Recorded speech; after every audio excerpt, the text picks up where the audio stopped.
Thanks a lot for staying tuned into the news. Heads of states and governments of the ECOWAS community have jointly considered the position of African Union AU Commissioner for Peace and Security to Nigeria ahead of the African Union elections scheduled to take place during the 58th summit in Addis Ababa, Ethiopia. Similarly, on the request of President Muhammadu Buhari, the next chair of ECOWAS has been allocated to Senegal, among two other contending countries.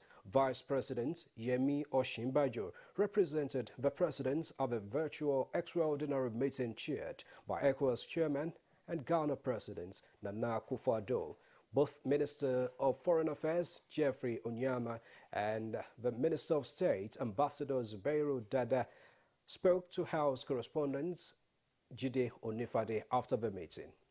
Who is an incumbent to let our candidate go through for the same commissioner position, and about 3 or 4 other countries also had commissioners, candidates for these positions. And because of the huge respect they have for Mr. President, they all today stood their candidates down. Now, ordinarily, West Africa should have 2 candidates, right?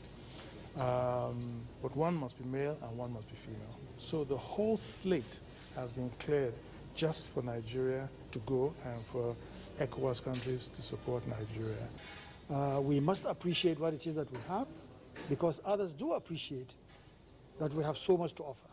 And yet we continue to run our country down. We tend to underrate ourselves, we underrate our capacity. What this is telling us is that we must be patriotic, we must take Nigeria to a level higher than it is. And away from that, President Muhammadu Buhari is back in Abuja after a 5-day official visit to Daura, Katsina State. State House correspondent Adamu Sambo report that the president was received on arrival at the Nnamdi Azikiwe International Airport by his Chief of Staff, Professor Ibrahim Gambari, and the Minister of the FCT, Mohammed Musa Bello. Others were the Inspector General of the Police, Mohammed Adamu, Director General, Department of State Services, and other senior government officials. While in Daura, President Buhari flagged off a membership registration and revalidation exercise of the APC. The exercise, now taking place simultaneously in all the electoral wards across the 36 states of the Federation and the FCT, is aimed at improving the support base of the governing party nationwide. Senior Special Assistant to the President of Media and Publicity, Garba Shehu, speaks more on the significance of the exercise. Something is happening in the country today which has not been witnessed in the history of this country's democracy. There's a big vision, major principle behind what the president has led the party into doing. The president and the leadership of the party are giving back the party, are giving it back to the people. Look, this country's politics has been a top-bottom thing. Instructions came from the top, and people were directed as to what to do, who to choose, who to vote for. We are reversing that process. The people, the masses of our people, at the bottom of the ladder, they have been empowered, they are being empowered to generate the energy that will produce leadership up to the national level. So as the president said, you can no longer look to Abuja or government house for ticket, no more free ticket. Go to the people, you get it there. So why did the president go home? It is because it's a major development. I don't want to call it a revolution, but it's something very close to that. And I think that Nigerians need to appreciate the significance of what the APC is doing. Democracy is a government of the people, by the people, for the people. APC is saying, okay, we're giving back ourselves to the people. Away from politics, the federal government's Inter-Ministerial Committee on the Disposal of Forfeited Assets has commenced the inspection and valuation of the properties as a first step to their disposal, led by the Solicitor General of the Federation, Dayo Akpata, who is the chairman of the committee. The asset being assessed, located across the country. Femi Okeowo has the reports. After weeks of its groundwork, the federal government's Interministerial Committee for the Disposal of Forfeited Assets has now gone on the field to do a physical inspection of the assets already recovered. The Interministerial Committee was inaugurated on the 9th of November 2020 following a presidential directive for the Office of the Attorney General of the Federation to coordinate and oversee a uniformed process for the recovery, management and sale of all assets forfeited to the federal government. Now the committee says it has compiled a list of assets that have been finally forfeited to the federal government, which are situated in 25 locations across the country.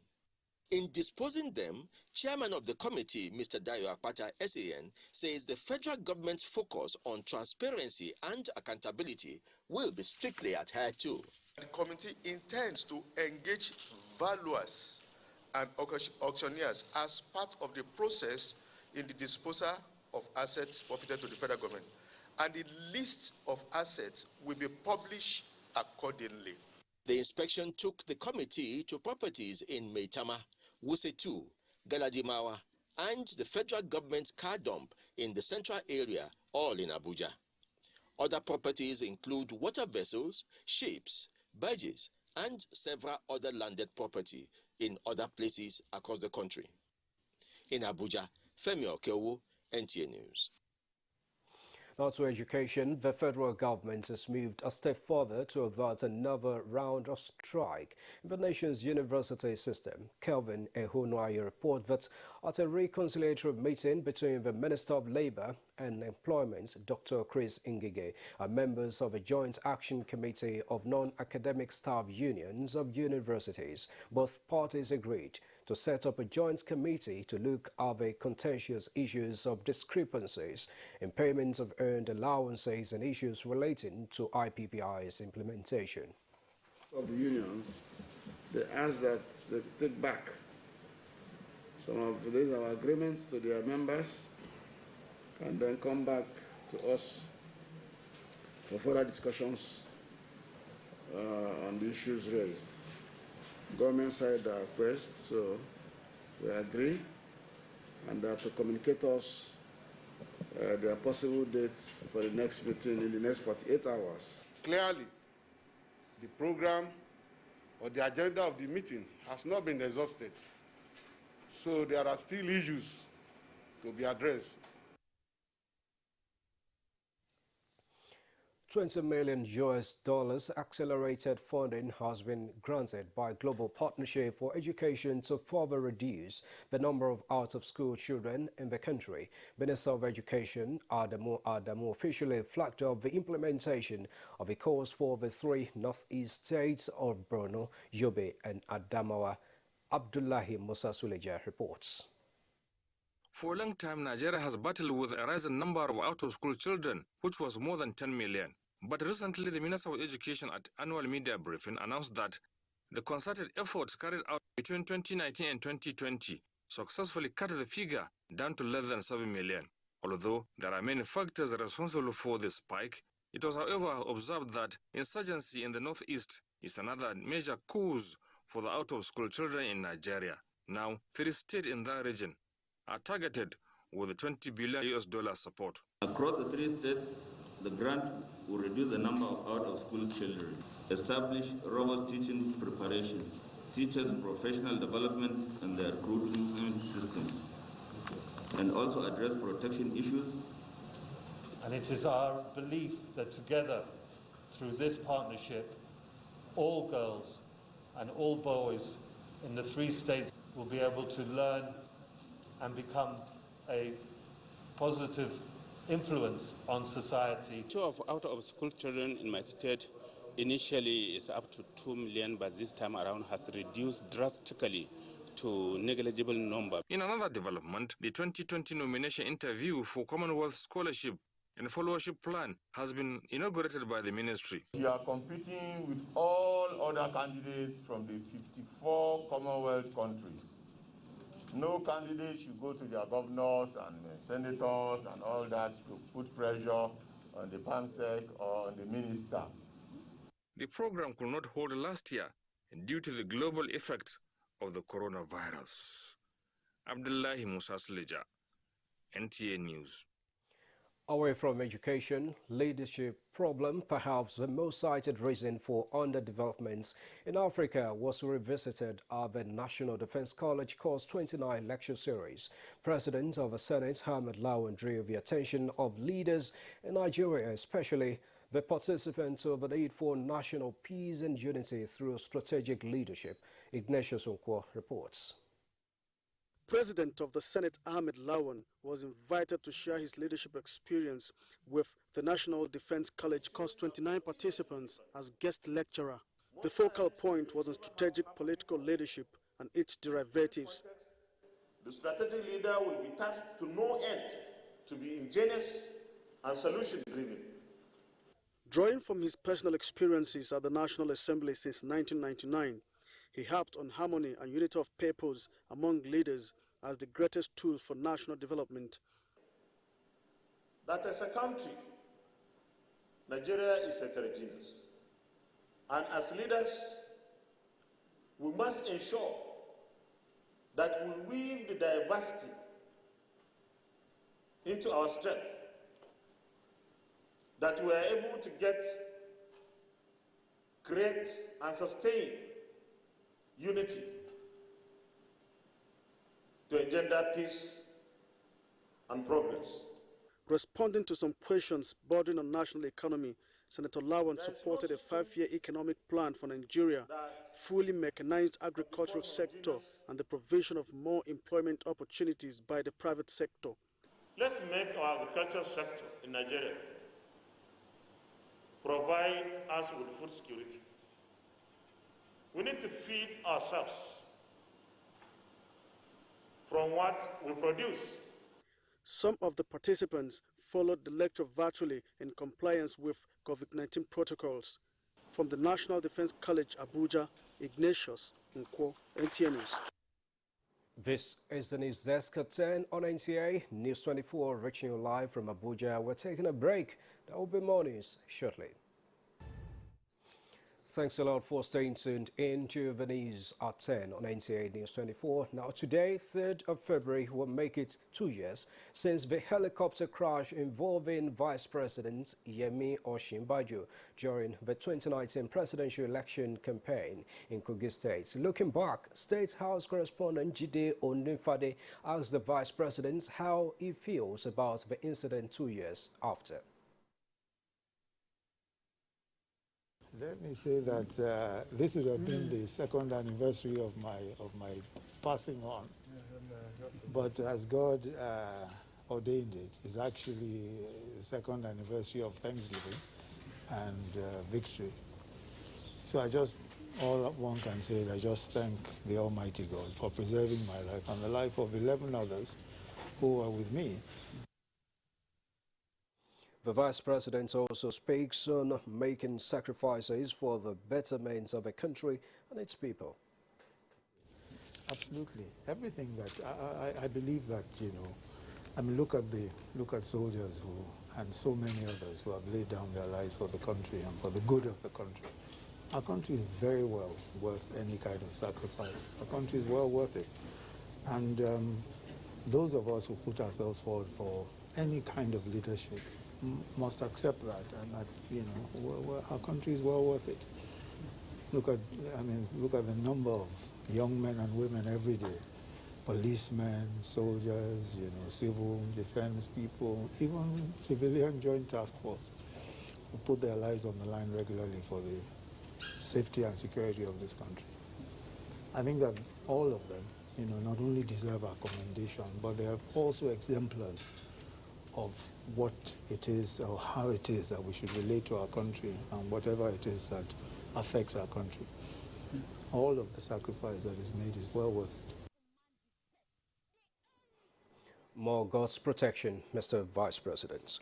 Now, moving on, OPEC Secretary General Mohammed Sanusi Barkindo says the outlook for oil remains brighter in the non-Organization for Economic Cooperation and Development region, with demand estimated to rise by 3.3 million barrels per day to around 51.2 million barrels per day. OPEC is said has repeatedly demonstrated the strength of its vision and dedication through timely, resolute and unified action.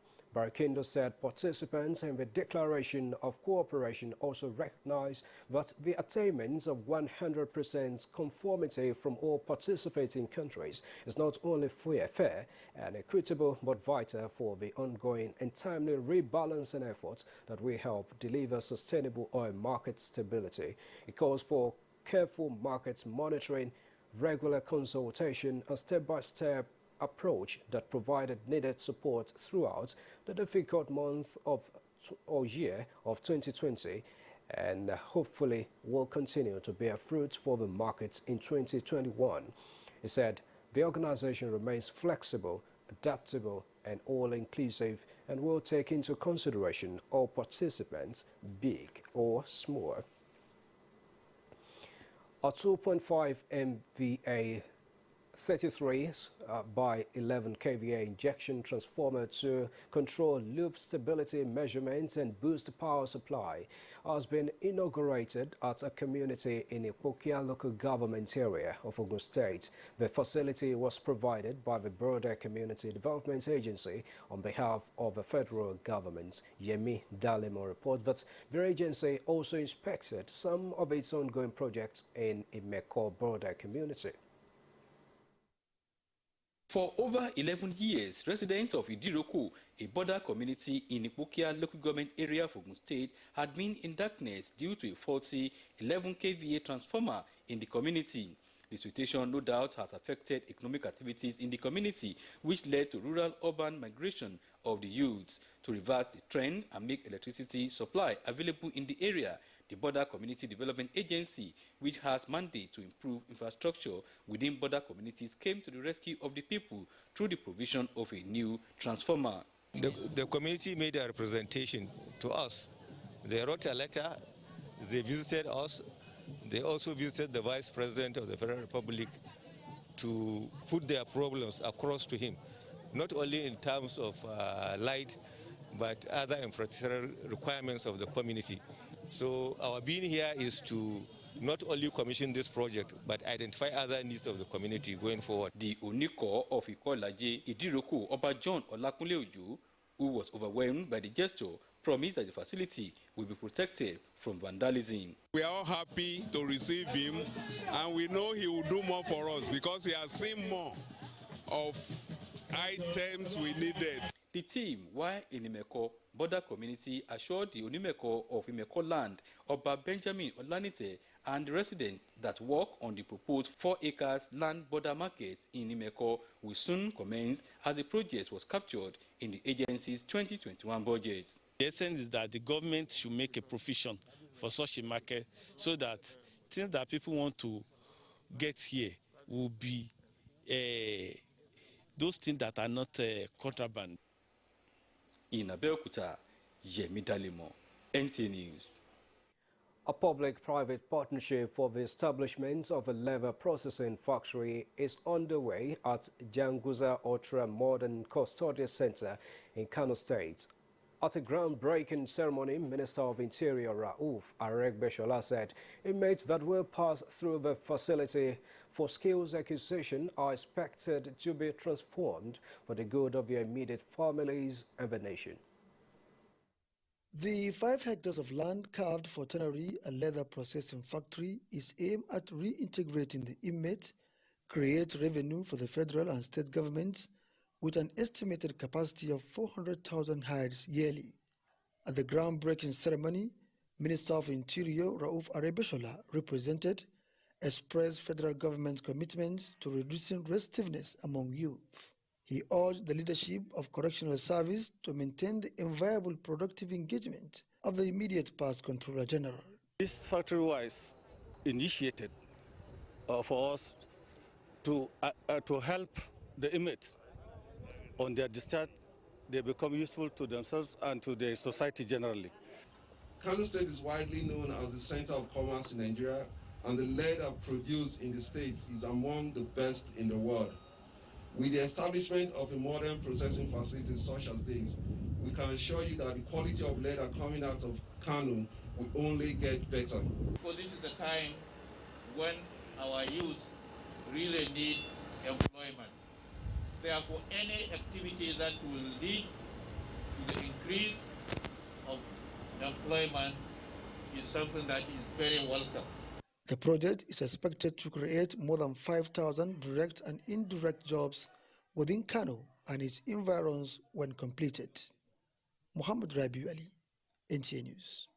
A bit of judicial matters. The arraignment of the former governor of Abia State and Chief Whip of the Senate, Oji Uzor Kalu, has been stored at the Federal High Court in Abuja.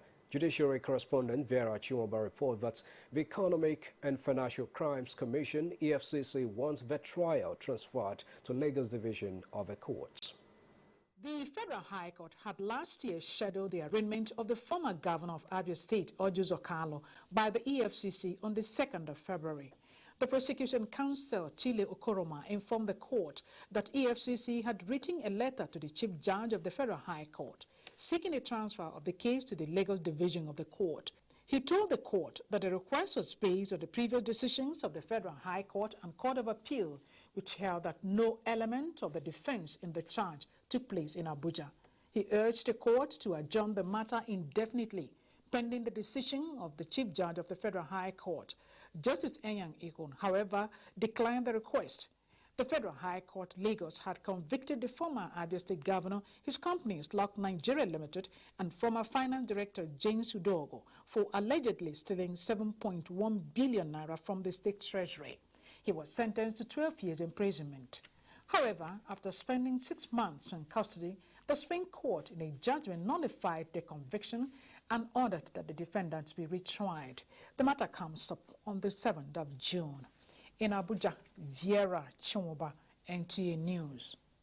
The federal government has extended deadline for the ongoing National Identification Number, Name and Subscriber Identity Model, SIM integration exercise by 8 weeks. A statement jointly signed by Director of Public Affairs of the Nigerian Communications Commission, NCC, Ikechukwu Adinde, and Head Corporate Communications, NIMSI, Kayode Adegoke, indicate that the new deadline is April 6, 2021. This development is a major fallout of a ministerial task force and NIN-SIM registrations meeting chaired by the Minister of Communications and Digital Economy, Issa Pantami, and which had all key players in attendance, including telecommunications companies, regulators, and unions. So far, a total of 56.18 million NINs have been collected by the mobile network operators, representing a significant increase, which, when compared with the 47.8 million reported by the Technical Committee on January 18, 2021. The statement commends Nigerians for their efforts and urges those yet to get national identity number to take advantage of the extension to do so, while promising to ensure an easier and COVID-19 safe registration process for all Nigerians and legal residents. Visa Hamadu Bello Memorial Foundation has commended the Nigerian Television Authority, NTA, for strengthening national integration and sustainable development through its excellent reportage and program contents. Abubakar Osman Akwanga reports that this came to the fore during a visit of a Memorial Foundation on NTA management in Abuja. The generational impacts of the legacies of the late premier of the defunct northern region, Sir Ahmadu Bello, fondly called the Sardauna Sokoto, is one that many desire leaders of today to emulate. And that is what the Sir Ahmadu Bello Memorial Foundation advocates: to inspire present leaders, carry out community projects, and offer scholarships across northern states. On this visit, the foundation is seeking NTA's partnership to succeed. The organization, being a former school, in projecting the corporate existence of Nigeria, we hope this partnership will deliver the desired results. Director General Nigerian Television Authority NTA Yakubu Ibn Mohammed, who appreciated the visit, promised to offer NTA platforms to all progressive organizations for the promotion of peace and development in the country. And we should pay special attention again to the fight against the forces of disintegration. The Director General appealed to members of the foundation to join the campaign against the spread of coronavirus pandemic and support security personnel in the front line for the return of lasting peace in the country. In Abuja, Abubakar Usman Akwanga, NTA News. Just coming in, medical doctors in government hospitals in Ondo State have embarked on an indefinite strike over unpaid salaries and poor condition of service. A statement issued by their spokesperson, Omalayo Olubosede, instructed all government doctors to withdraw their services from government hospitals starting from today, Wednesday, 3rd of February 2021. The doctors also rejected the 50% November salary paid to them in February by the state government. The doctors include Association of Resident Doctors, University Medical Sciences Teaching Hospital, Ondo, Medical and Dental Consultants Association of Nigeria, and Government's Hospital and National Association of Government General Medicine and Dental Practitioners. This is the news at 10 on NTA News.